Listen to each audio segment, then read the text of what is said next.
GSA Network recognizes that each school kind of has a different complaint form, either by district or by school level. So one, it's really important to go to your district's homepage and look up complaint procedures, and typically each district will have a document that allows for you to file a complaint form.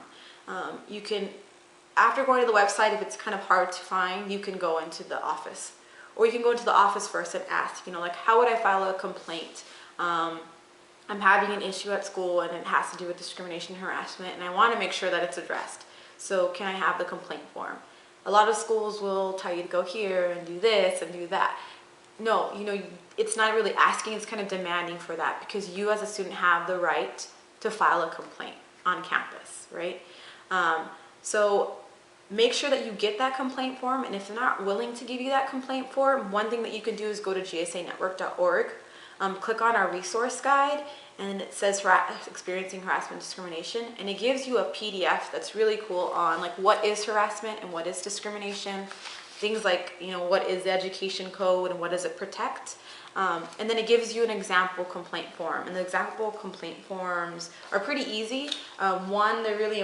The ones that we provide online are really comprehensive because it gives the exact language of the education code and tells the school, like, hello, do you not know in order for you to get federally funded, you have to abide by this law according to this section in the education code. And it directly states what harassment is, what discrimination is, right? These universal complaint forms have already been cited by the Department of Education. They know we have these, and they're completely endorse the idea of us having this kind of universal form. So if your campus is not willing to give you one, go to gsanetwork.org, take this one, fill it out, turn it into your school, have them stamp it with the date and a signature. You get a copy of them stamped with the date and the signature, and you keep that on file for yourself. Harassment. And it's really important that you, whether they feel like it's their GSA or them personally who are getting discriminated or harassed against, fill out this form. It's one page front and back, and it's really important that they fill out every part of the form, right? And that they write down as much possible details as they can about the instance or about the repeating experience that makes them feel like they are being discriminated or harassed. One thing that I would encourage before even filling out this form is that you write down notes. So as soon as something happens that makes you feel unsafe on your campus, you write that down, whether it's in a journal, on a post-it, and on your computer, and you keep everything documented as truthfully as possible, because that kind of information is going to be helpful when you fill out this form, right? You also can fill out this form anonymously, meaning that you don't have a name on here, and instead of them contacting you directly, you have them contact your GSA advisor, or you have them contact a friend that is loyal to you, right? If you choose to do that, make sure that your contact knows that you've done this anonymously and you want to keep it that way. We don't want by any means that your school puts pressure on your contact to tell them who you are, right? If you felt like you didn't feel safe enough putting your name on this document, then make sure that the people that you put as your contact respect that and really uphold that, no, I'm only their contact and I really need for you just to tell me the information to pass on.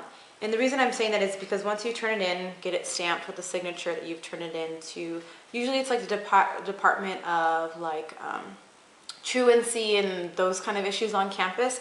Whatever department is taking care of issues of harassment, discrimination, they need to stamp it, sign it, give you a copy. They have 60 days to give you some kind of remedy to address this issue, right?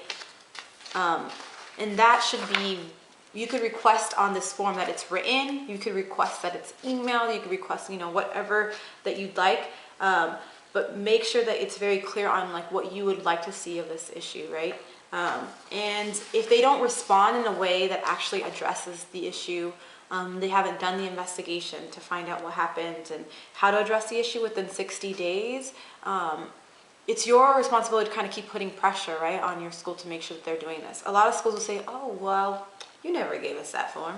Well, the reality is that's why you get it stamped and that's why you get it signed and dated.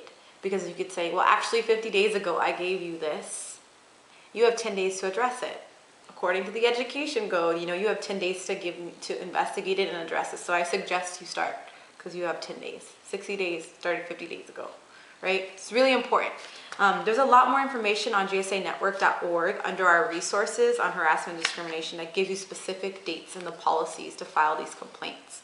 If you don't like the remedy that they've given you within those 60 days, you can appeal the process, right? So you've already taken it directly to your school. If your school's not handling it and you feel like appealing the process there is not going to make a big difference, you take it to your district. Your district also takes complaint forms and things like this.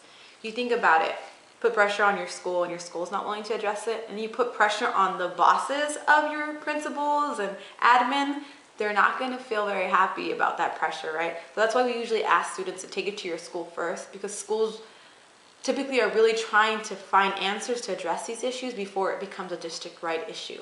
If your school's not doing that, then make it a district-wide issue. Make sure that the board knows that the school is not being responsible in creating a safe school for you. And there's similar procedures on 60 days for the district to investigate and find ways to address the issue. So more information is at gsanetwork.org on this.